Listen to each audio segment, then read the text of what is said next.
Çatı Records.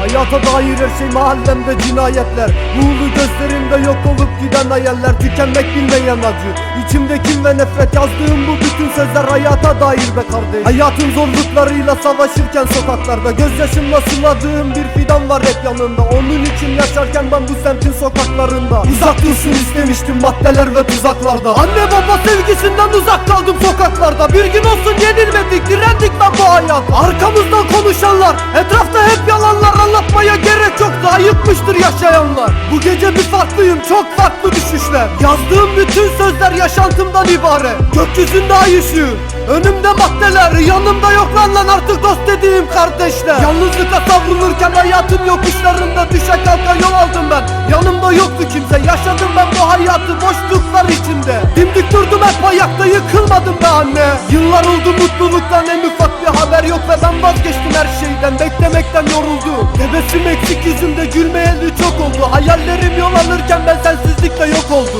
İçimdeki sevgini lan parçalarken bu gururum. Birkaç kapaktan sonra düştüm, hayalimle duruldu. Anlatmak istediklerim biraz tuhaf aslında. Ben seni anlatmak isterken dumanlarla savruldum. Ayrılık şehrinin sakinleri bir telaş içinde. Sanki bir şeyler eksik ve hepsinin kalbi elinde. Koşuşturmalar başladı çığlıklar eşliğinde. Ve o zaman fark ettim işte gece başlamak üzere. Ben anlatırken kızan sen, bu şehirde işin ne? Ve yoksa biz de mi ayrıldık, hüzün neden bizimle? Gelecekten bahseden sen, şimdi bu ayrılık neden? Taşınalım bu şehirden, gözyaşını sil de gel. Ağlamak yakışmıyor, dudaklarını büzme ne olur. Minik bir tebessüm hadi bir gül be ne olur. Uzak bu şehirde mutluluktan bahsedenler var, al yanına sol yanına eşlik etsin umutlar.